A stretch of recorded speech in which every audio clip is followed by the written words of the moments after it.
Hi, good evening. I'm Lonnie Stonich, the Executive Director of FAN. We're a nonprofit that presents programming exploring human development across the lifespan. I'm honored to welcome you to tonight's conversation between Dr. Sue Varma and Tara Lipinski. Thanks for joining us tonight. Our YouTube channel has an archive of over 300 videos of past events, so be sure to subscribe to the channel to get updates when new recordings are posted.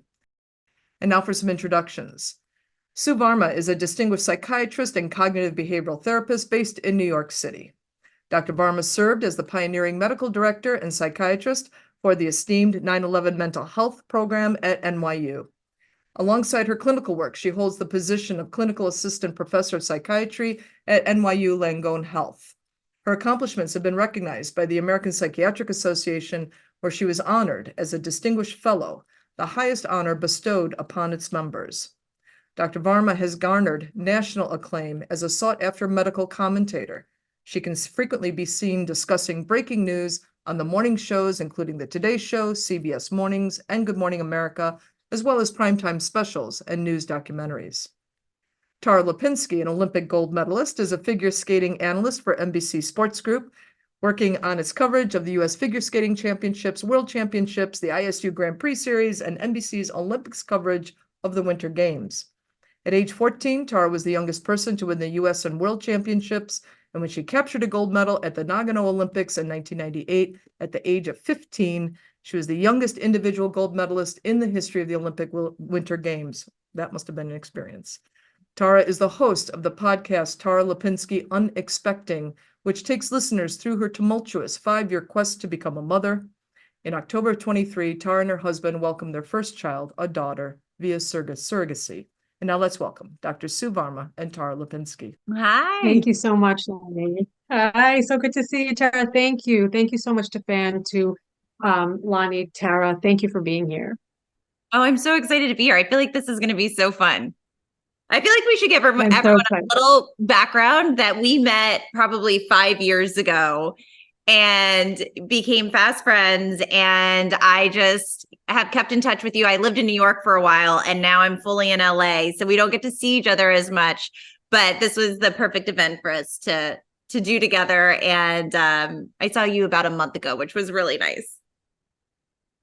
Yes, Georgie is so cute. I'm so happy for you. And, I've just throughout the years, I've just been so in awe of you, like managing everything. And then I was so excited to reconnect and to hear about everything that's going on in your life. And I just feel like this is such a culmination, that we have a sense of purpose. We were talking last night, like throughout our lives and how it shifts and it changes our priorities. So I'm so happy for you and I'm so glad. And thank you for doing this. Thank you for making time. Georgie is 5 months old and you could a lot happening. So thank you. Yeah, well, I'm just so excited and congratulations obviously on your book. It's so good. And before we kind of jump in, I'm sure we're just going to get off track with all of these conversations, but to you, what is practical optimism? Just the name of the book, what is it to you? Yes. So, to me, like when I think of optimism, it was this glass half full thinking that I always thought that you were either born with or that you weren't. And it was like just your natural disposition in life. And so when I started out my career working with 9/11 survivors, we were very interested in the idea of resilience. And I stumbled upon optimism as a key feature of resilience, but never gave it any thought because I was like, again, it's something you're born with or you're not. And I kind of just kept my eye on it, but it was always in the background. And then years later, I came across research that showed that optimism is genetic, but only 25% of it is, right? And the 75% is within our control and in our hands. And then I was like, oh my God, how awesome. And then there was so much research over the last 15, 20 years that I kept doing about the benefits of it. And I was like, you know what, from head to toe, there's so many benefits of optimism. Why can't this be taught? Why can't this be learned? And then I was like, you know what, there is a practical side. Optimism can be made into a practice. And it's not woo-woo thinking, it's not manifesting, which I'm, totally fine with and a believer in some ways, but we have to back up this positive outlook in life, right, with action. And that's how practical optimism is how we turn positive outlooks into positive outcomes. So what is the difference between optimism and practical optimism? Is optimism just the 25% that someone could be born with, or Yes. explain this? Yes.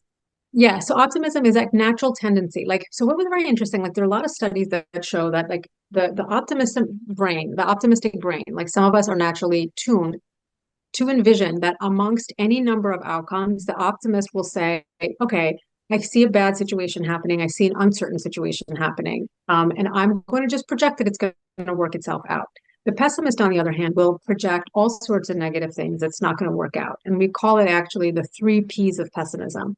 And this is based on the work of Dr. Martin Seligman. So he says that when people are negative and pessimistic, they're thinking, they take things personally. They think that they're pervasive, and they think that they're permanent. They're going to happen in all aspects of their life.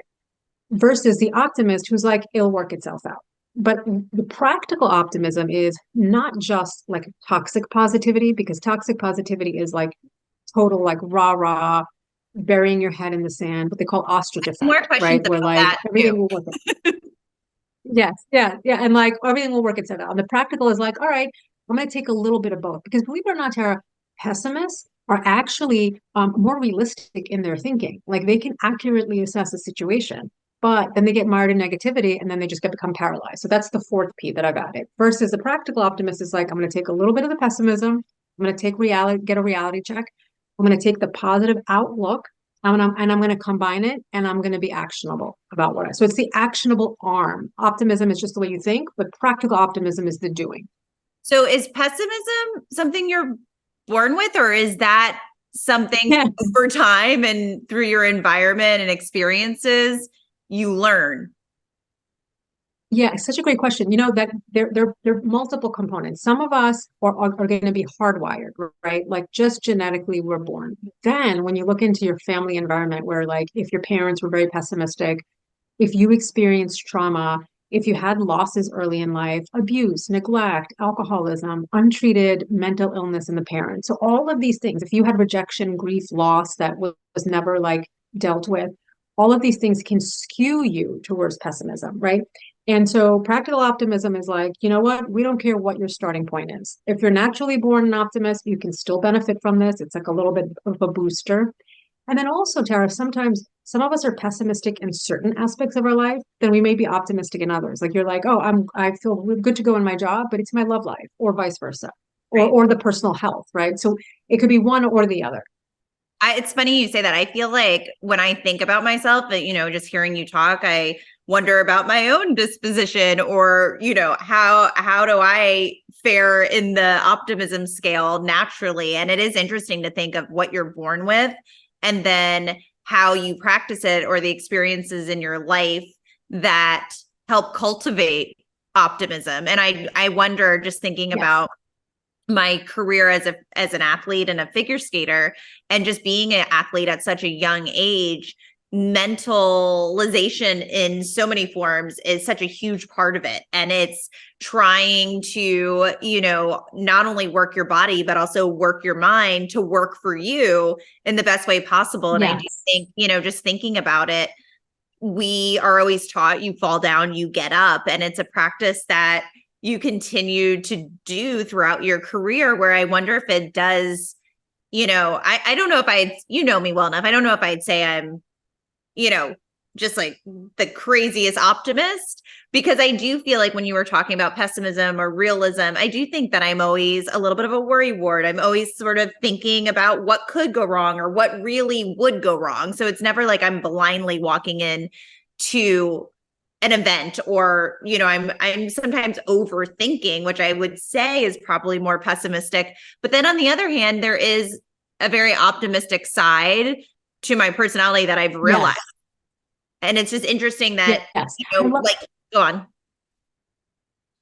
No, I love that, because you're basically saying that these two things can coexist, right? Like they're always going to be, and I shared this story, and I don't know if you're familiar with the story of like the 2 wolves. Have you heard of this? So like I know, tell they're me. they're different versions of the story, but yeah, so they're different versions of the story, but there was like a young boy, and he's talking to like a Cherokee elder, and it could be his grandfather, it's not entirely clear, but he's like, the Cherokee elder is telling the story that at any given time, There are always going to be, you know, two wolves. The good wolf is like the positivity, the optimism, the love, the hope. And the bad wolf is the pessimism, the anger, hatred, you know, negativity. And they're always fighting at any given moment. And the boy's like, who wins? And he's like, the wolf that you feed. So within us, we always have two forces. There's always going to be the optimism that I believe that even if you're, regardless of that 25 genetic, you know, pool lottery that you're in, or the 75%, I think humans by nature, there's something really optimistic about us. It's part of our survival, right? Like that instinct to believe, to hope, to wish, to want, to anticipate favorable things for us. But then life brings us down as we start to see all the things that are happening in the world, war, climate change, inflation. It starts to, and or rejection or loss or grief, especially from an early age. And so we're always contending. And what I learned is that it's not enough to flex the optimism muscle. You simultaneously have to flex the pessimism, like to suppress that. And you're saying, Tara, that you're aware of both of these features. So let me ask you, how do you quiet the pessimism? How do you boost the optimism? How have you found the balance? Because clearly you're so successful and so in life and things have worked out. You have an amazing, Todd is amazing. You both amazing parents. Georgie's beautiful. How do you create, like, you know, how do you work the two levers of like boosting one and you know, keeping the other one down? Well, it's just, I love the story of the wolves because I do think there are times where I can actually recognize that I'm feeding the pessimistic part of me. And like you said, I think it just, you know, recently going through a 5-year infertility journey, we received a lot of bad news for 5 years straight. It was, you know, very rarely was there good news. And that was life-changing for me because, you know, I've been very blessed in life when it had come to my skating career. And of course, there were so many hardships and sacrifices and ups and downs. And, you know, it pretty much the motto is you fall, you get back up. So you're learning those lessons. But if I look back on my life, you know, I really had a dream career. I won the Olympic Games at 15. I had all these opportunities and I had other areas of my life that were harder. But when it came to my career, it was pretty blessed. And then we hit this rough patch with fertility, and it was the opposite of that. We were in the statistics and odds, like the 1% of always it not working. And I think what's interesting is for a while there, I fed that wolf that was just the worry and the anxiety of more bad news and not actually being able to see the light of, oh, I could get good news. I could get bad news again, but I could get good news. And it was, and I could recognize in myself when I was just in a little bit of that spiral. But I do think there is a part of me that, and maybe it's like you said, all humans, maybe it's just instinct where you want to have hope. You want to see something in a positive light. And you want, I think for me, I've always loved, and probably from my skating career, you know, believing in the dream, believing that something could happen. So I think there's a part of me that, you know, I always would tap back into that of I have the ability to dream. I have the ability to put in the hard work to make something good or to make the positive outcome that I want. And I think also just the resilience that I was taught from sport helped me a lot through that journey, because I just knew, you know, if you get back up, more doors open, more opportunities are presented to you. And I mean, but it was definitely difficult. There were times where I was done. I was not going to do this anymore. I wasn't going to get back in the ring, and I was pessimistic about it. But I don't think I'd be where I am today if I stayed in that cycle and kept feeding that wolf, you know, but I loved hearing that because, you know, I love thinking deeply about these parts of myself. And it's true. I was like, when you were talking, I was like, what am I? Am I an optimist? Am I a pessimist? But to your point, you can have a little bit of both, but hopefully cultivate and feed the optimism side and bring more of that into your life. Yes. And, you know, I love what you were saying that, like, basically we all, like, when you get so much bad news, and, you know, I really want to I want folks to take things home today, like very, very actionable, tangible steps. And like one is when you're really struggling with something, it's okay to hit pause. Like you don't have to necessarily hit stop. And when you and I were talking last night, you were like, yeah, there are times that are tough and that are hard. And then, but also, like we as women, like, okay, like I know I like to, sometimes things get so burdensome that I'm like, I need a good cry. Like I need to let it out. And I know like, okay, this is going to be a hard, like getting any kind of bad news. Like this is going to be hard for X amount of time. I don't know. I don't want to put a limit on it, but then I will get back up. Like, and when you're talking about whether it's the ice or the metaphor in life or the bad news, 5 years that you just kept going.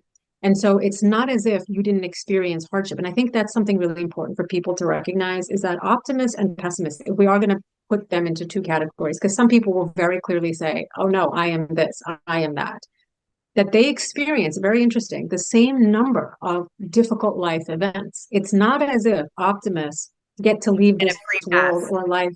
Yeah, exactly. They don't go unscathed. They're going to experience the same number of difficulties, but we do know from head to toe, optimists are wealthier, they're healthier, they live longer, they experience exceptional longevity. So they're living 15 to 20% longer, and not just longer, but more good years spent in good health, which we don't have in the United States. The health span has not changed, even though lifespan has.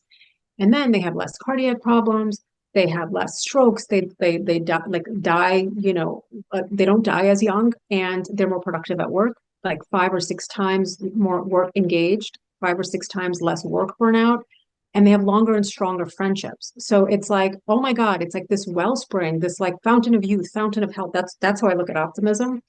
And yet we can all tap into it, right? So like the cost of doing business as a human is hardship. We're going to have a lot of bad stuff happen to us. And at the same time, if we can figure out a paradigm for wellness, and that's what practical optimism is it's not waiting for the other shoe to drop, because so much of like kind of where we are in the mental health treatment or in the health system, like it's a disease management system. It's like, okay, you come to the doctor when things break and then we fix you, right? But fix you to what? Like so many times I feel like the end goal in medicine or psychiatry is to take someone back to their baseline. But what if their baseline got them here in the first place? What if there were cracks in a foundation, right? So what we need to do is not just take them back to their baseline. So not just go from like sort of dysfunctional to functional, but to take them from functional to optimal. And that's not going to happen without kind of a holistic approach of like looking at how are our friendships, are we experiencing mastery? And you said something right now that you were like, okay, because I was like, how did you find hope? How did you find this strength to keep going? And you were like, I would think back to my skating days, and I was able to achieve amidst the hardship. And so I would say to someone, when you're struggling and you're really having a hard time, think back to other areas of your life, other times, other moments. I know when I was delivering, I had 2 kids. When I was delivering my first one, I was really scared.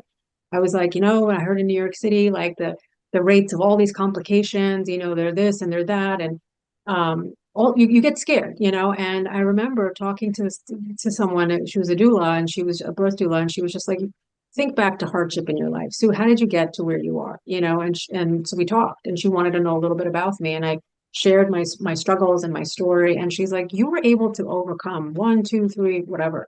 Take that mastery, and bring it to the room. Because I was like, I'm a first time mom. I don't even know how to change a diaper. Like I've delivered babies in medical school, but I was the youngest on both sides of the family. And, I babysat and I taught, but there were always like kids were out of diapers. I'm like, I have no clue. And so tapping back into moments of success or achievement or struggle that you navigated successfully. And I think I would say even keep a journal, to be like, I tell folks like when you're worrying to keep something, what we call a worry diary. And that does a bunch of things for you. First of all, it shows you that the things you worry about, 85% of the times, the thing we worry about never actually happen. And the 15% of the time they do, we're better equipped to handle it than we gave ourselves credit for. And then we become desensitized over time. And then writing the outcome, like I navigated this, even though this happened, the outcome was good. And I want you to put it on paper because it helps me. I've been journaling my whole life, sometimes more than others. And I have to say that has been like, journaling, like all of these practices, like I talk about it in practical optimism, and I call them the footprints in the sand, like there's that idea, I believe it's a biblical reference where, somebody was like, where were you in the, toughest of times? And, then God is like, well, I was carrying you. That's why you only see one foot, so correct me out if I'm wrong with that No, reference, but I that love was that. my understanding. Yeah. I love that too. I mean, I think it's interesting just having the practice of whether it's journaling, whether it's something that you can physically, emotionally, mentally try and focus that energy there, because that definitely touched a chord with me, because I am the type that when I was going through these 5 years, I would just wake up, have a lot of insomnia, wake up in the middle of the night, and my mind was like a little hamster in a hamster wheel, just on repeat. And I eventually started just taking out my phone and writing it in my notes, all of my worries, because it was almost like then my mind could rest. I was like, okay, I'm just going to write them out, put them on paper, and address it in the morning. But if I don't write it, it would just keep going. So it was really helpful Yes. for me, at least, to try to get some sleep. Yes, yeah, but Tyler, there's actually a lot of science behind it. Like when they looked at wound healing after like somebody got a biopsy, like a routine biopsy, and they found that the wounds would heal faster in those that regularly practice journaling. People have less heart attacks. People have less colds. I mean, I'm not talking about one journal entry. I'm talking about, twice a week for 15 minutes. And obviously, it's not going to replace your medical care, but there's something to be said because it actually takes more psychics mental energy to suppress emotions than it does to release them. And so writing it parks it gives it a place. It's like out of like you're saying when I'm not. Well, what I love about that too, Sue, is just hearing you say it gives it a place, getting out your emotions, whether it is journaling or just going on that roller coaster of whatever you're feeling. And I think you mentioned this a little bit, that it's, because it can be daunting to think like, oh, I just want to master optimism. Like that seems impossible, but it really is the practice of all these small things you can add into your life to get to be more optimistic and to find ways to cultivate that. But I think it's interesting because it's nice that you give us grace and understanding of it's like okay to have all of the emotions. And for me, I realize from sport to my fertility journey, I go on a very specific journey where I will hit rock bottom. I will feel all the self-pity. I will be stuck in my couch crying. I will be pessimistic. I will be down on myself. And then I actually enjoy, not that I enjoy it, but I enjoy getting those emotions out because it's almost like a primal need to, like, I would be so angry if I kept them in.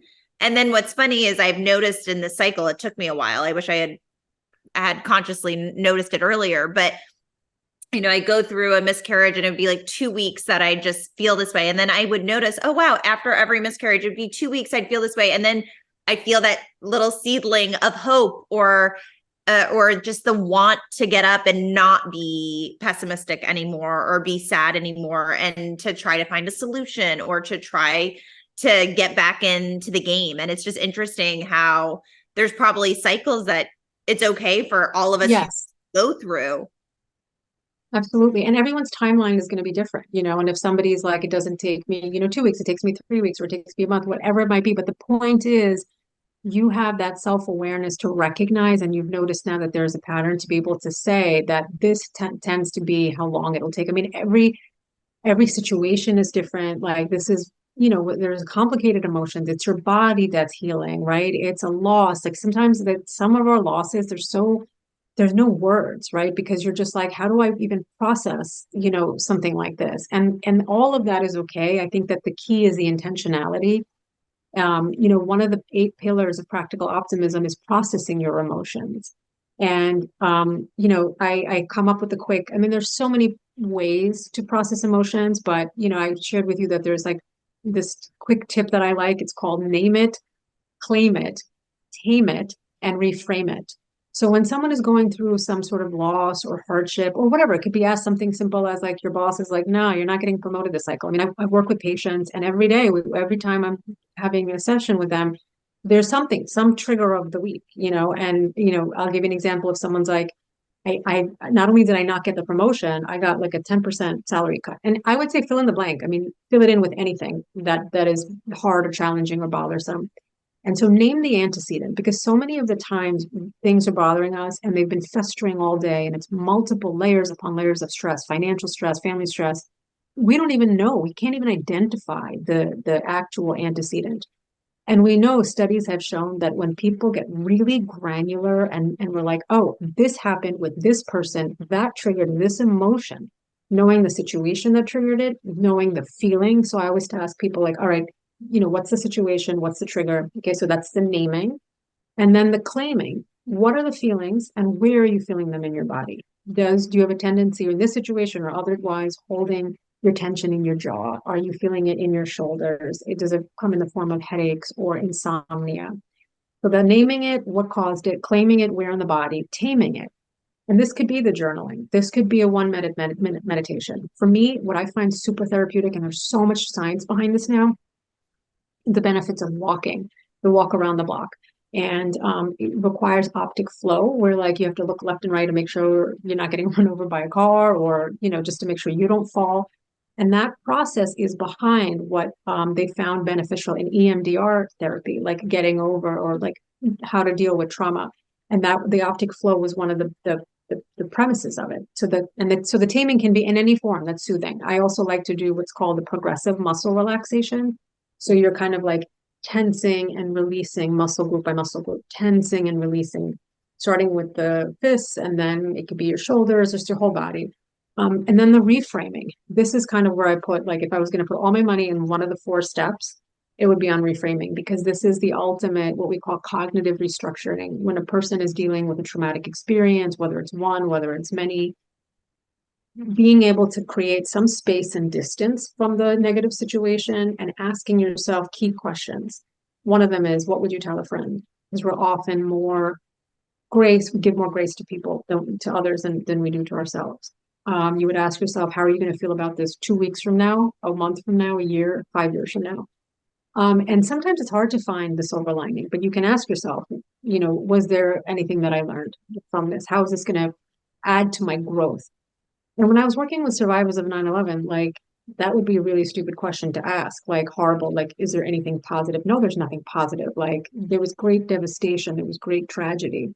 And so what I learned, one of the things that I learned is that sometimes there is no silver lining, and that's 100% okay. And then you just ask, what's the utility in feeling this way? Because a lot of times people were like, I don't want to leave the home. Like, I'm scared that, something bad might happen tomorrow. And I can't argue with them, because we never thought this devastation would be possible. Something like this has happened. So I can't tell them like it's all in your head, right? They'd be like, what's wrong with you? So then they're like, you're right. There's no utility of me holding on to this fear every day that like something bad is going to happen tomorrow, because it's just costing me. I'm not leaving the house. I can't work. I can't engage.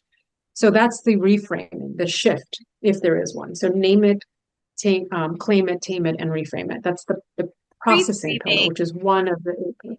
Yeah, the reframing seems so interesting to me, because it's what you said earlier that made me think too of, go back to a point in your life where you realized that you've overcome something, or, a lot of times I think you said something like, you're so worried about something, but then you actually deal better with it when that worry comes to life or that anxiety comes to life. And that's something I realized through my journey was, after a while, this was my worst fear. This was the worst thing that could happen to me. And then it happened to me, and I kind of figured it out and I got through it. And it was almost like, well, Tara, the worry was almost worse than the actual thing happening to you, because you kind of, in that moment, life changed, circumstances changed, you figured it out. So like, you spend so much time worrying about it, and you shouldn't have. Yes.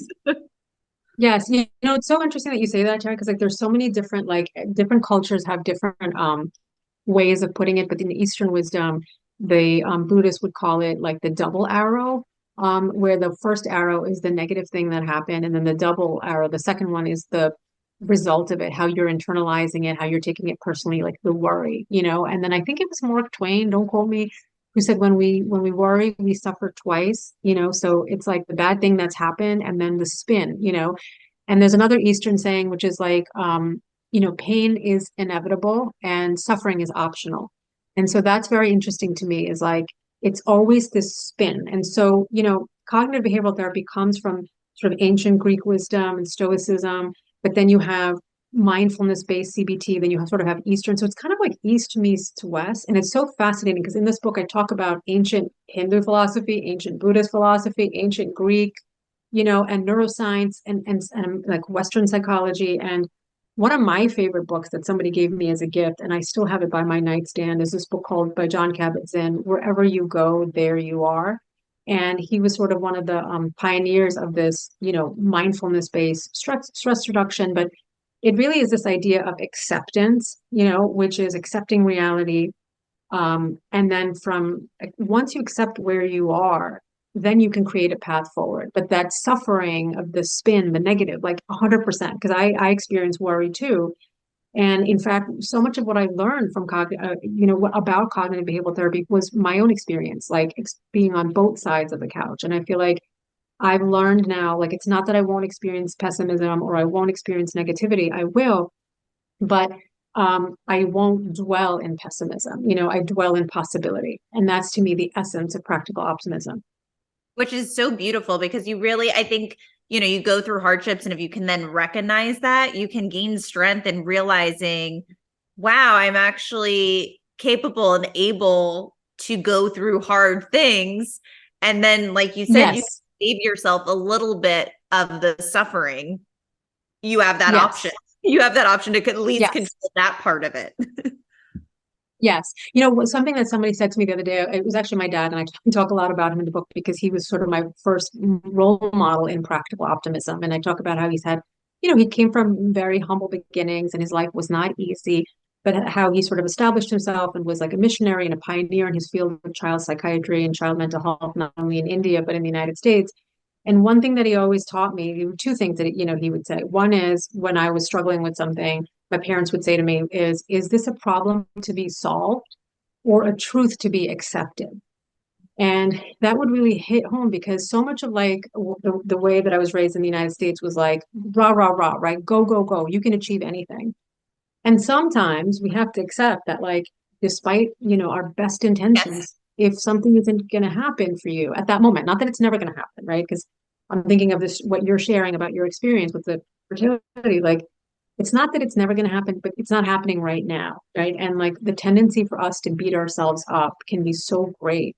And then the second thing he would say is like, let's say I was complaining about an interaction with someone, coworker, boss, anything, and he would just be like, how much do you really have the energy? Do you really have like the mental energy for this? Because this is now taking away from your ability to use all of your cognitive resources and to kind of motivate, like to use them to drive to solving the problem. So just think about that, right? Because you can You sit here and probably you can have complain, and just I'm here.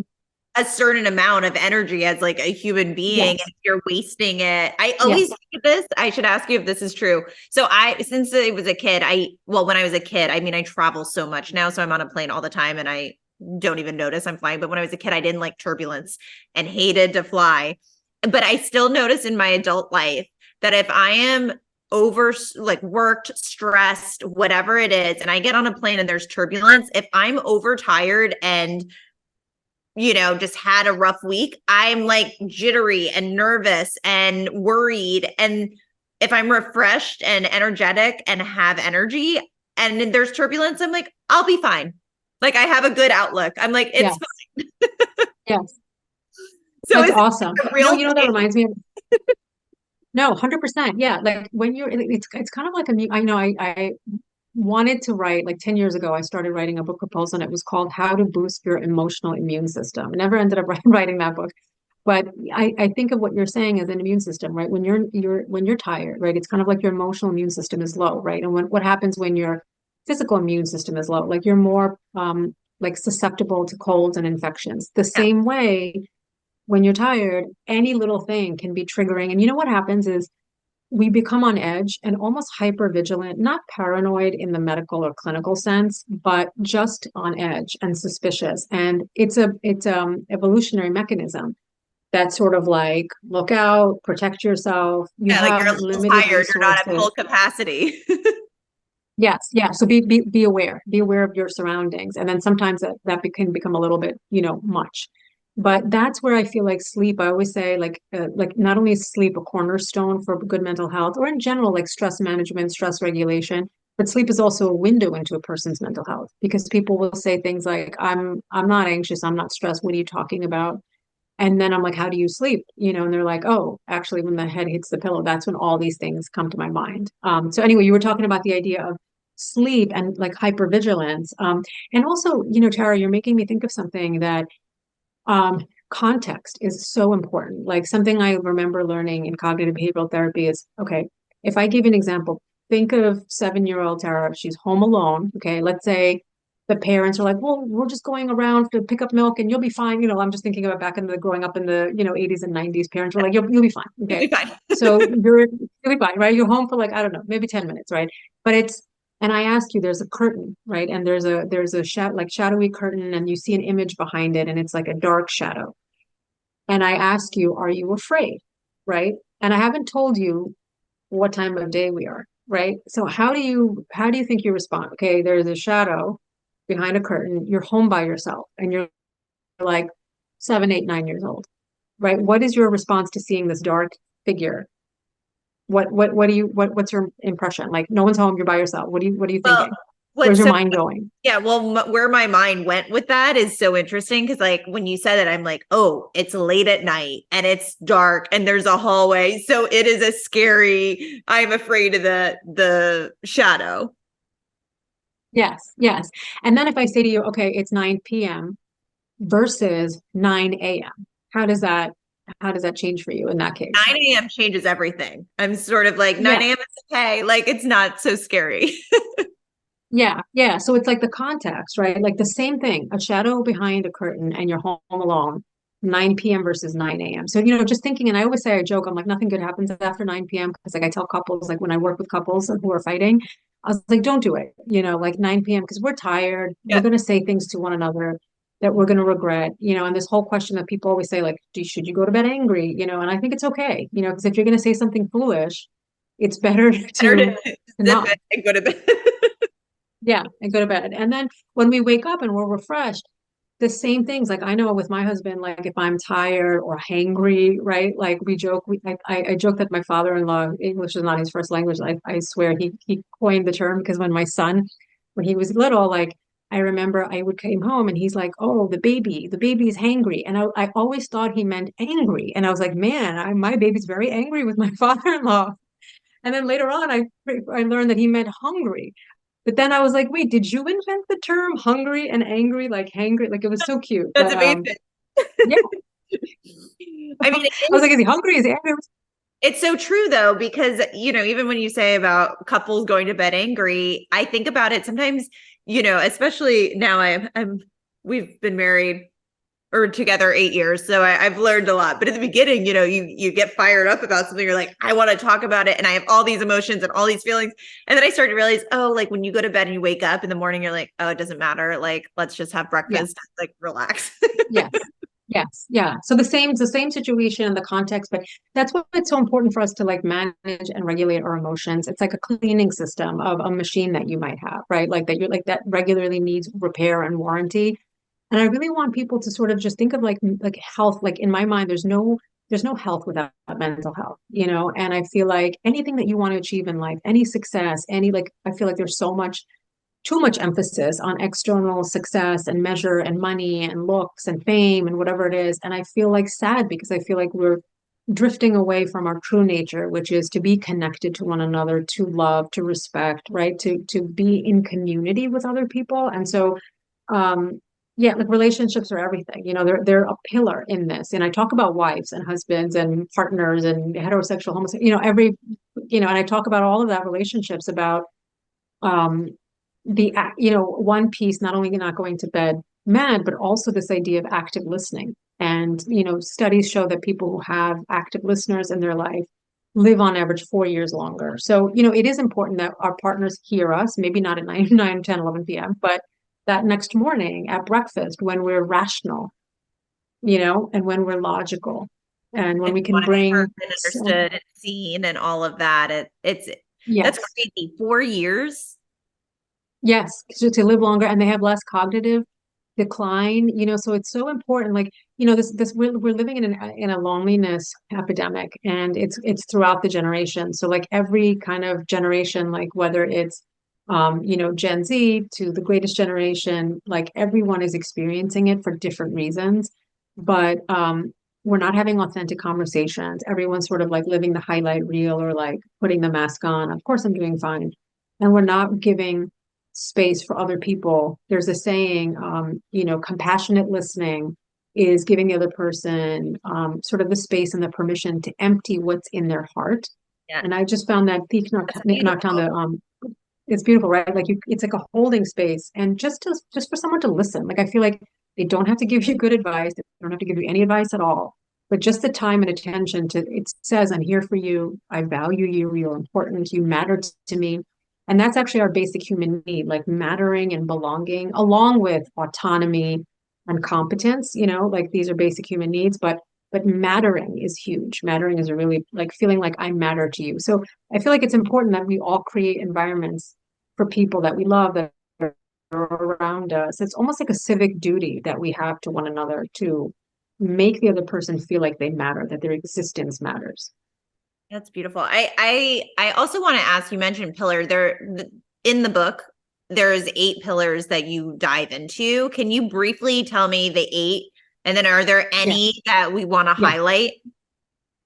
Yes. So it starts with purpose. And like I sort of put it like as a like this trajectory where you start with having a purpose, a vision, and it could be the big purpose in life, like what's my goal in life? And I feel like a lot of people are struggling with this. Like, I don't know what I'm meant to be. And I always say, put the cart before the horse. Sometimes purpose isn't going to come from inside. We're not going to feel a motivation or an inspiration. And that's totally okay. Something as simple as exercise, a 30-minute exercise session can boost your purpose in life because you're coming back with the endorphins, you're in a positive mood, and you're like, oh my God, I accomplished something today. Great. And purpose begets more purpose. And that's really key to keep in mind. Your purpose does not have to come from your paycheck, right? Your purpose can be a hobby. It can be taking care of your family. Your purpose yesterday doesn't have to be your purpose today. It doesn't have to be your purpose tomorrow. Our purpose is changing in life just as we are. It's an evolution. So it starts with having purpose and intention. And I tell people how to get this, about how to purpose can be as simple as I'm going to populate my calendar with things that make me happy, but that bring me meaning, that bring me joy. So that's purpose. And it ends with practicing healthy habits. And then whatever your goal is, you can kind of run it through these 8 pillars, anything that you want to achieve in life. And then in between, after purpose comes processing your emotions. We talked about how to do that, the name it, claim it, tame it, reframe it. But I Real talk about quick, the power. before you keep going though, purpose is interesting to me, and I don't want to get too off topic, but I think Yeah, like in our world, it really does sometimes come down to the paycheck or your work, your career. And it's hard yes, to realize that there's other purpose that you could have that isn't defined by that. And it's so, for yes, me right now in this transition and phase of my life, I'm, for someone who was so driven at a young age, I practically started working by the time I was 9, and was skating since I was 3 and didn't know, through my teenage years and 20s, that's all I knew. And I loved work, and I was lost without it, really, especially as I transitioned into other areas of my career later on into broadcast. But now as a mom and working so hard to get to this point, I really think about purpose a lot because my work is suffering a little bit. I'm not getting back to every email now, but it's because my priority is my daughter, and I'm almost seeing life in a different way of, of course, I'm raising her to be an independent, beautiful, flourishing human who's going to leave me at some point. But there feels like a lot of purpose in raising her, and that being yeah, my biggest purpose right now in life, and finding joy from that, and less yes. about what next step am I taking in my career. Yes, Tara, that is so beautiful. And thank you so much for sharing that, because I think a lot of people, women especially, like sometimes struggle with it. Like no matter which angle it is that you're talking about, like it could be the angle of, because I know like now more and more women in midlife, whether it's like 40s, like like any sort of 30s, 40s, 50s, who somehow are trying to define themselves, like when it comes to their identity. What is my identity? Where does it come from? And purpose is very interesting that it's related to identity in a way. Like we were using them interchangeably, purpose and identity. And what you're saying is it doesn't have to be that way. That like my identity and also that it shifts, right? Like if your identity and purpose back then was skating and then like, sort of television commentating. And now you're like, I'm embracing, I'm leaning in to who I am right now and to where I am right now. And I think a lot of times when like parents might be like, okay, I've spent so much of my life, like now my kids are off to college and that empty nest, phase where they're like, what is my purpose? And this is the first time in their life where they've had the opportunity to sort of, oh my God, now I can lift my head above water and I'm looking around and I'm like, I'm not drowning anymore in that, when you're in the thick of it with young children and the sandwich generation, like the both, taking care of elderly parents and young, and you're just like, I'm torn. Where am I in all of this? So transitions are a big part. Transitions can be beautiful. Transitions can sometimes lead to grief, because what it is, it's what we call a role transition, that we're changing from one set of priorities that were so important to us in life. And it's how we identified. And now we're saying, no, I'm shifting out of it. But so, it's you're aware of it, you're intentional about it, you're thoughtful about it. And that's really beautiful to me. And I would say to a lot of people that like your purpose can be raising a family and there's something really beautiful, but it's hard, Tara, because women are told that you have to do everything. So not only, and I talk about this in the chapter of processing emotions about a young mom and who's trying to juggle it all. And, she had found a perfect balance when she had two kids, and then you throw in the third one, and her third child is sick now and like needing to stay home. And she's like, why is it me? Why is it always expected that I would have to compromise my job because I'm the lower earner in the family?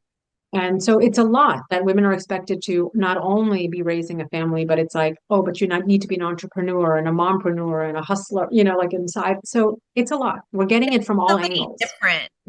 different experiences, because I have been on the flip side where, career was so important to me and it brought me so much joy. And, so I think, I'm a little bit older of a mom. So I think and especially the way my career in life has gone, I'm in this phase, but I do have friends that are kind of in the opposite end where they don't want to lose themselves completely to just being the one raising the child and to still be able to pursue their dreams and their hopes. But I do think purpose is interesting. I think throughout, my community, my friends, I see so many people just really hang on, like you said, the paycheck or the success of your work. And when I heard you say like, oh, what you could work on is fill out your calendar with things that would make you happy, which I think is so awesome, because I feel like that's the opposite of what you hear, in today's word, where it's like, oh, it's January 1st, fill your schedule with, I'm waking up and I'm going to work from this point to this point, and then I'm doing this work thing. And it's like, what a relief to be like, what would make me happy this month? The joy, like, like whether the other night I was writing to a friend and she's like, I'll get back to you. I'm in a class right now. And I was like, I was like, what class are you taking? Like, I want to hear about it. She's like, it's called Moms Who Sing.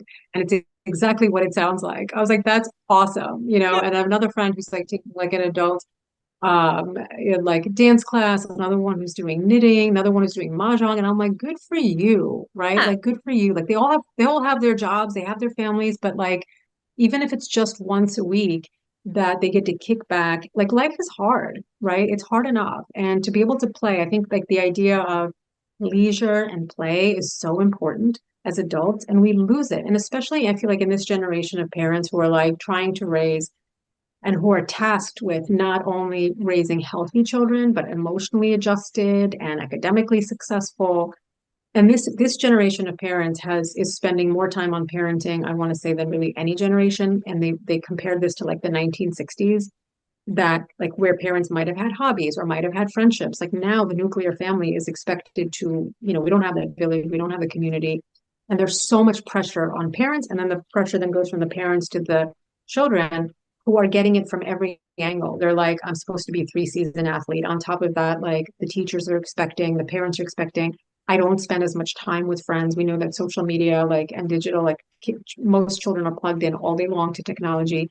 And they're on average only spending 40 minutes a day face to face with their friends outside of school. And it's the shortest amount of time that they're spending with one another. So I kind of feel like we don't have outlets, and parents don't have outlets with their friends, like unless they come through their friends' schools. Like that's how they're building community, which is fine. But then when the kids now, like I'm moving into this phase where my kids are becoming a little bit more independent with their like play and hang out, where I don't have to make the plans, which is great. But then I'm losing out unless I'm going to all the sports games, which I didn't get to do with all, like writing this book. And luckily, knock on wood, my husband is able to be that, the soccer dad or football or whatever. But the opportunities for connection also change. So purpose is about being intentional. And, we talked about processing, and you were talking about self-confidence, which is in my pillar of proficiency. So, Yeah, I was going to say, we probably only have 5 minutes left, but will you tell me another pillar that you think is really important?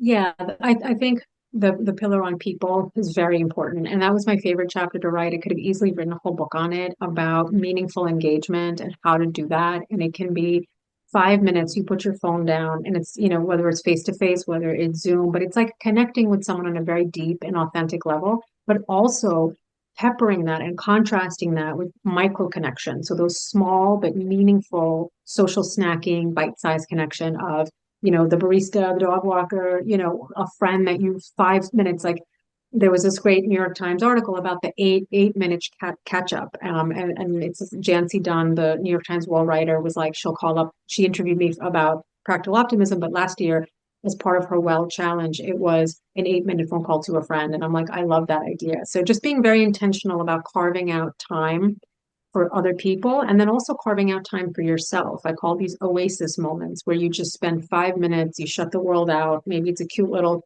cushion that you sit on the floor, but deep breathing, centering, and kind of being just very intentional about what you want to do next or what you want to just do in this moment. And joy, I feel like if anyone is to take anything away, I want people to experience more joy, more pleasure in life, more connection, more hope, more optimism, and just having very tangible ways to do that.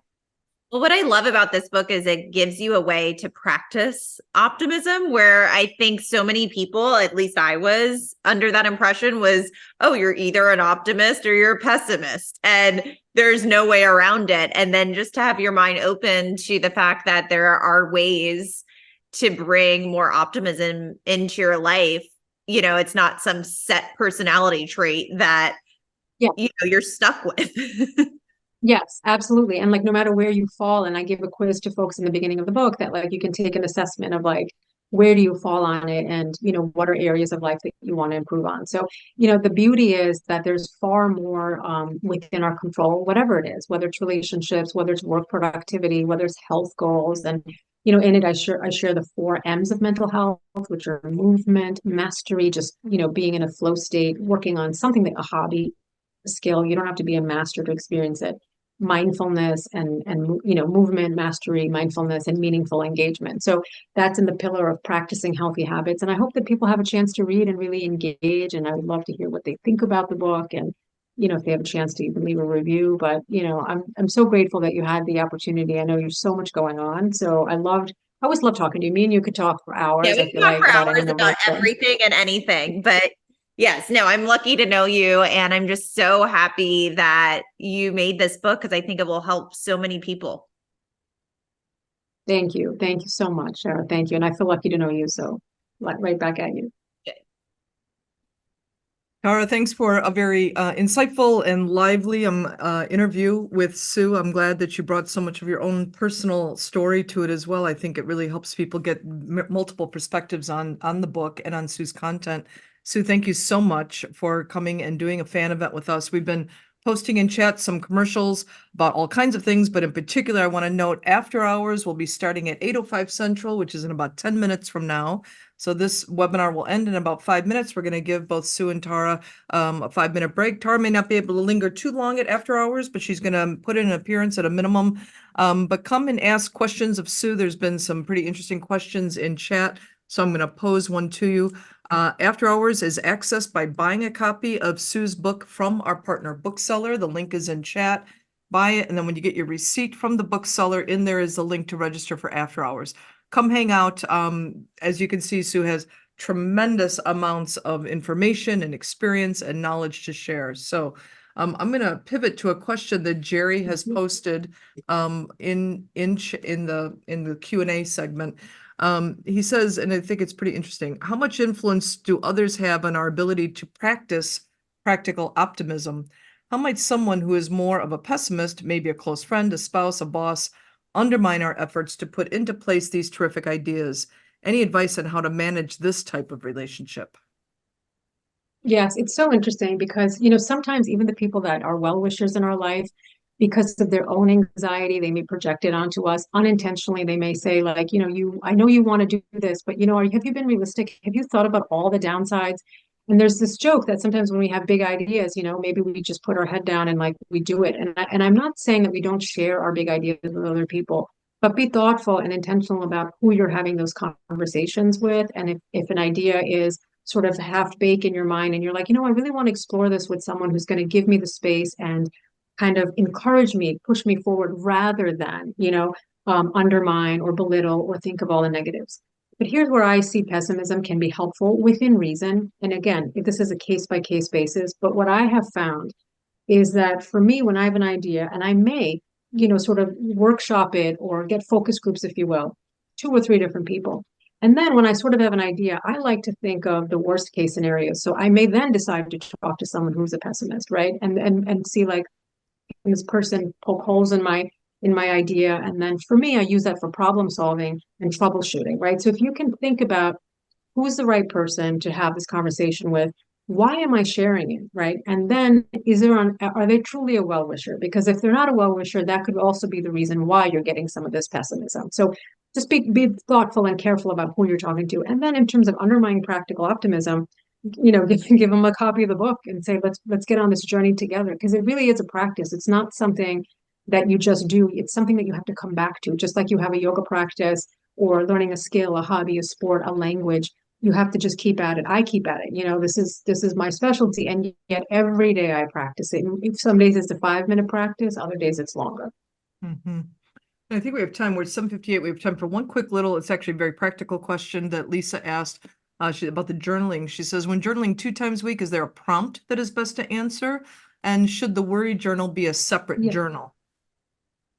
That's a great question. Worry journal can be a separate journal, and that's literally just yes, and just worry. That's either the worry journal, all you're going to do is worry. You're going to worry about every possible thing that you can possibly imagine, and then come back to it and be like, oh, this is interesting. I have the things that I worry about haven't actually happened, and maybe even write down the outcome of what's happened. The other journaling prompts are totally up to you. If you have a situation, looking at the antecedent, and then what are the emotions that it triggers, and then sometimes what you can say is, what am I doing here? What are the cognitive distortions that come up for me? And some common ones are catastrophizing or mind reading, fortune telling. And then ask yourself, is there a way for me to reframe it? What would I tell a friend? How would I feel about this 5 years from now? So that is one exercise, but really, it could be anything that you find helpful. Sometimes it's just jotting down emotions. Very good. Okay, we're almost out of time. Is there anything, Sue, that you'd like to close us out? Any closing thoughts or comments as we have 1 minute left? Yes, please join us if you can in the after hours. This is Practical Optimism, and stay in touch. I'm on Instagram and on social media, Dr. Sue Varma. So I hope that you all stay connected, and thank you all for joining. I know that everyone has had so many things going on in their life. I hope that you come to Practical Optimism from wherever you are. So thank you all for coming.